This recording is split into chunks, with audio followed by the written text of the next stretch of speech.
going on, guys? This is Esquilo here, and I'm bringing you guys my last LITHEO gym battle. We're gonna go against Sophie, the poison gym leader, and this will be probably the toughest gym battle that we're gonna have because Sophie is incredibly good, and she's also part of the LBA, and she kicked my ass in our battle, and we also battled once before, way before the LBA, and she also kicked my ass in that battle. But at the time, I was a totally noob at the time, but she still beat me. So our record currently is like 2-0 for her, but that's fine.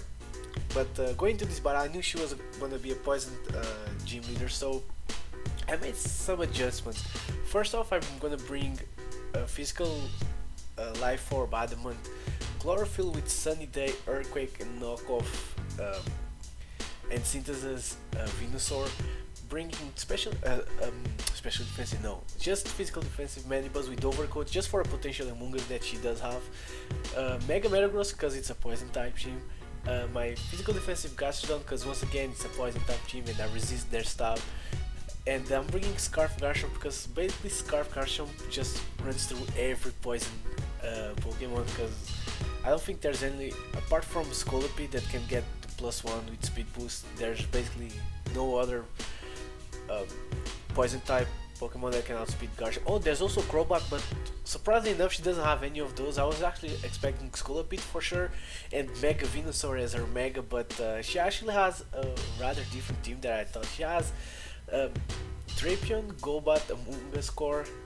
that can be really tough to beat, Dragality, Mega Beedrill, and Nidoking. So looking at her team, apart from Mega Beedrill, she doesn't have much speed, so I thought that could be definitely a Scarf Nidoking, but I did, and also I forgot to mention, oh my god, I also have Typhlosion.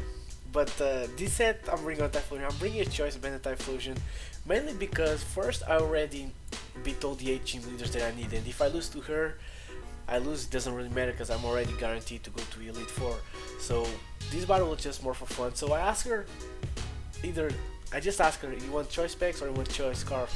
She said Choice Banded, so I'm bringing Choice Banded Typhlosion. I didn't say it was for Typhlosion, but looking at his team, Choice Specs would be even better against her. So what I'm gonna do here is I'm just gonna start off the battle, and I'm gonna lead with my Choice Banded Typhlosion because I didn't know who she wants to start off, but she starts off immediately with Nidoking, so I gotta switch out there as soon as possible. But she's gonna switch out first, and now she's gonna see that she is actually faster than my Typhlosion, which means that I'm not Scarf, so she probably thinks that I'm Specs at this point. I'm not sure. So I'm gonna go into my Mandibles as she goes into Dragality, and here I'm thinking she won't go for Sludge Bomb because I have Metagross, so I resist the Dragon Stab, so she's gonna go for Dragon Pulse, and you guys gonna see this does a lot of damage for a resisted hit, a lot.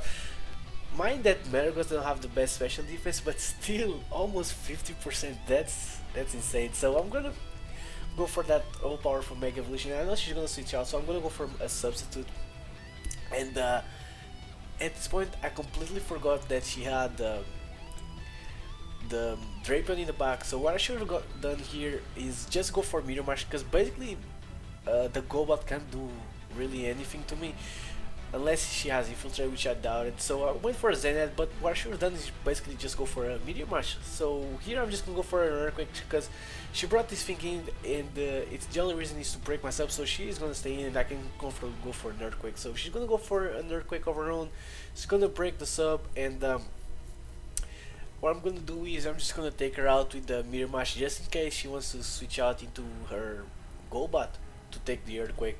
So Drapion will go down here, and this is an early advantage for us as she's gonna bring in Lemmy.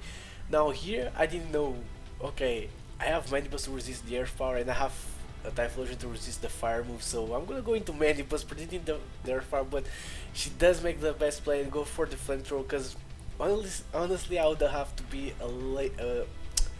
too crazy to bring in Typhlosion on the Nidoking. So I'm gonna go for a knockoff because I know I can take another flamethrower and I want to get rid of her scarf. And she's gonna bring Toadette, which is the Among Us, just to get rid of her black sludge. And she's gonna pull up a double into Kubelius once again as I'm just gonna go for a foul play because I knew she was gonna switch out because she basically can't do much. But I didn't expect Kubelius to come in, and I'm just gonna go into my Venusaur now, hoping I can take a Dragon Pulse and she won't go for Draco Meteor. And she does go for the Dragon Pulse, and this does a lot of damage. So next turn I don't even want to put the Sun up just now. I'm just gonna go for straight up for the Earthquake just to take this threat out, because basically my team has 0 switch-ins for Dragalge because I didn't bring my Guard of War. And even if I brought it, Sludge Bomb or Sludge Wave would annihilate it. So now here she's bringing the Beedrill, and I know it's gonna be Mega. So I took a gamble and I hope she went for Protect as I go for the Sunny Day, so I can outspeed everything in the next turn. So this is exactly what ends up happening, because she's gonna go for that Protect. I'm gonna go for that Sunny Day. You know, I don't like rain. I come from a hot country, so I like my sun up. So she's gonna withdraw Beedrill because she knows that I outspeed now. And what I'm gonna do here is actually I'm just gonna go for a Synthesis here because I know she's gonna switch out fearing an Earthquake. I don't think Venusaur gets Rock Slide. If it does, that might be helpful in the future, who knows. So she's gonna go for Golbat, and she's gonna pull a double, knowing that since I'm physical I'll definitely have knockoff on me. And I do have it, and I went for it, and she's gonna bring in Among Us that basically can wall my Venusaur to death. So I gotta get out of there, and I'm gonna go into Metagross, hoping she goes for a Sludge Bomb there, but she makes an amazing play and goes for the foul play, and that's KO for my Mega Metagross. I don't think you guys will see too many Among Us knocking out Mega Metagross. So here is I'm gonna bring my Typhlosion. I know she's has to start, but still she has nothing to take off Choice Bandit's Fire Punch Under the Sun. Now this is a crit, and this crit really hurt her. It's true, but I still think that Under the Sun it will still be a 2-hit KO on the Golbat. So she might maybe end up leaving the second Fire Punch, but now I can take the Golbat out, and she knows now that she outspeeds me and goes into her Nido. Now I know last time I went into Mandible, so I'm gonna go into my Gastrodon this time, and I'm just gonna go to take the potential Ice Beam or Thunderbolt, but she goes for the Ice Beam, and I know she has to switch out here now, and I'm gonna switch out. I'm gonna pull a double out as well into my Typhlosion, predicting the Gastrodon, because Gastrodon basically walls my Gastrodon. What I mean, Gastrodon walls my Gastrodon.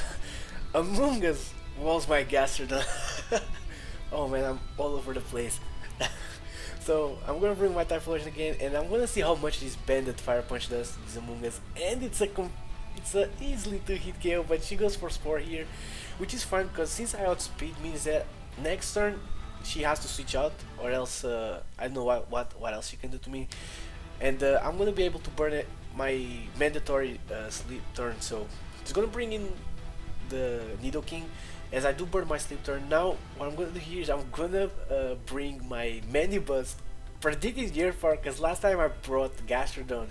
So that's exactly what ends up happening, and once again I'm gonna pull a double, predicting the Among Us into my Typhlosion, because from that range, if I get a good roll, I might kill the Among Us if I wake up with the Typhlosion. So I'm bringing Typhlosion once again, because Typhlosion really puts up pressure, and here is where I'm saying that had I been Specs, this battle would have been much faster, instead of we basically just doubling out on each other, and almost like a doubles battle, but just singles. So Fire Punch does over half this to this Nidoking, and I know that I can take a Nerf power, so I'm gonna switch out as this time she ends up going for the Rock Slide. It's basically, you can say it's the move that can hit basically my entire team. So Rock Slide is gonna hit my Gastrodon, and since Nidoking is sheer force, Rock Slide won't be able to flinch me. So I'm gonna go for an Ice Beam this time, predicting the Among Us, but she's gonna bring the Mega Beedrill this time, which is fine, but it is what it is. So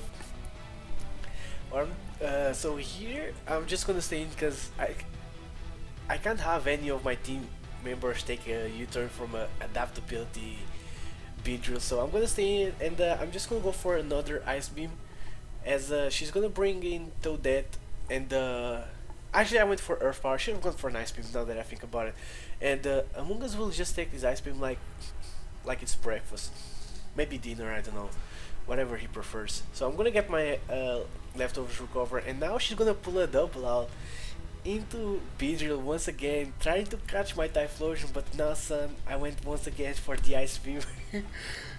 And Beedrill is taking all this damage, and the only thing on my team that actually outspeeds it is my Scarf Garchomp, and that is my win condition at this point. So she's gonna go for a U-turn. It's gonna take me out from this range, and although Gastrodon went down because she went for a U-turn, I am gonna actually have the switch initiative, and it doesn't matter who she brings, unless it's Among Us. I'm gonna bring Garchomp in at this point, because I am scarfing out speed her entire team, so that's what ends up happening. She's gonna bring in the Nidoking, and she has to switch out, knowing that the way I brought it in really fast at the time. I am Scarf, I am Adamant, actually I am not Jolly, because Adamant still outspeeds Team Nidoking, and I do score an important crit here.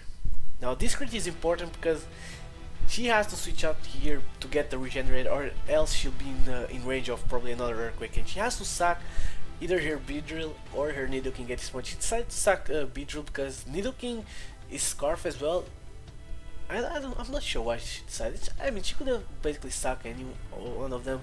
So what I'm gonna do here is, I don't want to get spored, because I only have Mandibus, Typhlosion, and Garchomp at this point, but what I should have done was probably just go into Typhlosion. But she actually shows me the Stun Spore, and she's gonna forfeit after, because after I see the Stun Spore, there's no more tricks that she can do to me, and this will be our victory. I don't consider like this a real victory against her, because she was clearly she could only like use the select how am I gonna say this, just a few months under the poison type, so I basically could prepare way better than she could for my team, and I don't think she even knew what Pokemon I have apart from Typhlosion. But this was a really fun battle, and I brought Specs Typhlosion, probably would have been way faster, but this was a really good battle, Sophie, and if you guys enjoyed, please leave a like. But before that, before you guys leave a like, hear me up. Now with this, we're gonna start up our Elite Four in a couple of days, whenever the gym leader portion of the LITHEO finish, and we're gonna go all the way up to the top. I don't intend losing. We're still undefeated. We're probably like, I don't know if we're the only ones that are undefeated until this point against the gym leaders. I don't think so, but we are definitely one of the few that still didn't lose to any gym leader. I think Mr. Mercury didn't lose any as well, but the Elite Four is definitely gonna be tough. They have people like Skyrender, who's also in the LBA, and not just in the LBA, he actually went to the finals, and he's the current runner-up for the LBA. But that's all for another story, and this will be it for today's guys. I really hope you guys enjoyed. Please leave a like, comment, and subscribe. It really means a lot to me, and I will catch you guys next time. So peace.